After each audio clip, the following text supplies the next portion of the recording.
The 2024 US presidential election is shaping up to be one of the most closely watched and hotly contested in recent memory. At the center of this political storm are two familiar faces: President Joe Biden, seeking a second term, and former President Donald Trump, aiming for a return to power. As the campaign heats up, one issue that has garnered significant attention is Biden's health and verbal gaffes. Critics and opponents have seized on these moments to question his mental acuity and fitness for office. Let's take a closer look at some of these gaffes and their potential impact on the election. As the highly anticipated G7 summit commenced in Italy's southern Puglia region, US President Joe Biden found himself in another embarrassing position. The 81-year-old US president was first seen awkwardly saluting Italian Prime Minister Giorgia Meloni and was later seen wandering off while other world leaders were engrossed in a parachute display. Biden has also faced scrutiny for moments where he has appeared to stumble or freeze on stage, including recently at a fundraiser event with former US President Barack Obama.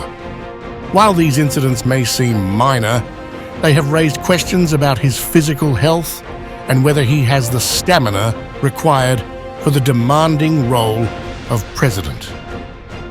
In another peculiar incident, reporters were suddenly escorted out of the Oval Office after a short greeting. Biden unexpectedly ridiculed the reporters with an unusual outburst.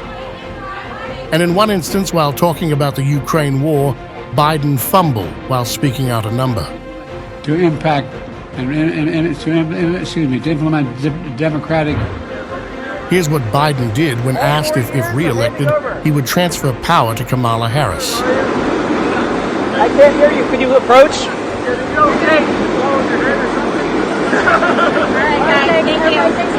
Thanks, everybody. In a gun safety event, Biden gives a statement from which he has been heavily criticized by his political opponents. B-15S, not rifles needed, to overthrow U.S. government, Biden can be heard saying in the clip. Well, guess what? They need F-15s. They don't need a rifle. Memory lapses have also been a point of concern for Biden.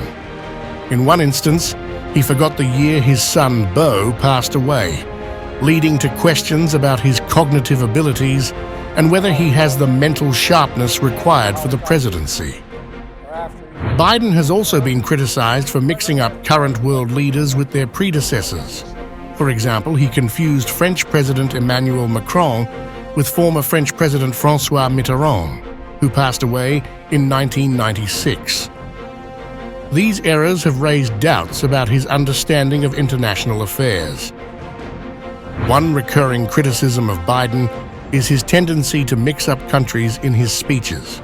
For example, he once appeared to confuse Egypt with Mexico while discussing the Israel-Hamas conflict. These errors have raised doubts about his grasp of foreign policy. Initially, the president of Mexico, Sisi, did not want to open up the gate to allow humanitarian material to get in.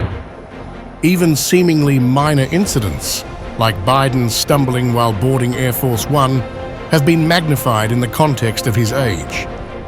Critics argue that these moments raise questions about his physical fitness for office and whether he has the agility required for the presidency.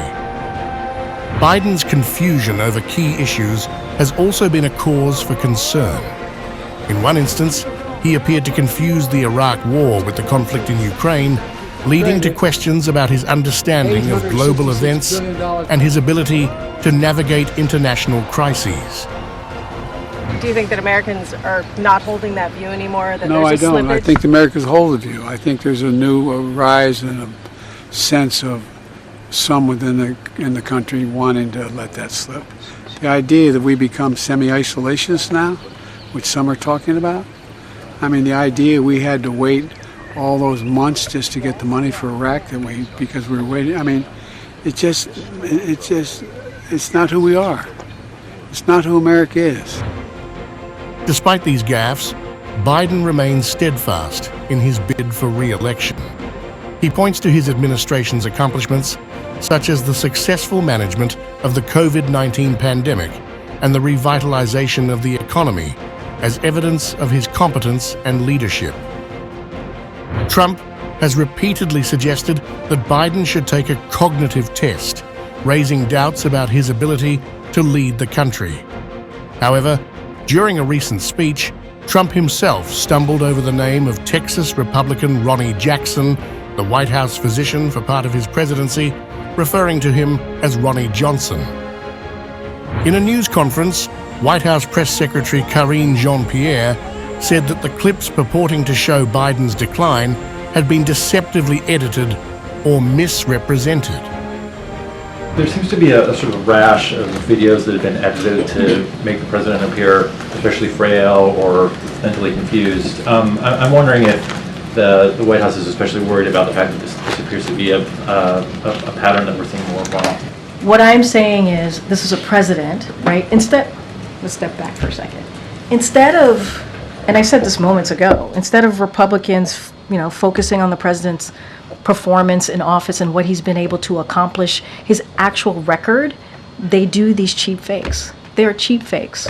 And you're asking me about the Maloney, you're asking me what happened. That video. As the election approaches, the impact of Biden's gaffes on the race remains uncertain. While they have provided ammunition for his opponents and raised concerns among some voters, they have not decisively swayed public opinion. Ultimately, voters will have to weigh Biden's gaffes against his record and policies in deciding whether he is fit for another term in office. As the nation heads to the polls, the question remains: are Biden's verbal slip-ups a minor distraction or a serious concern about his ability to lead the country?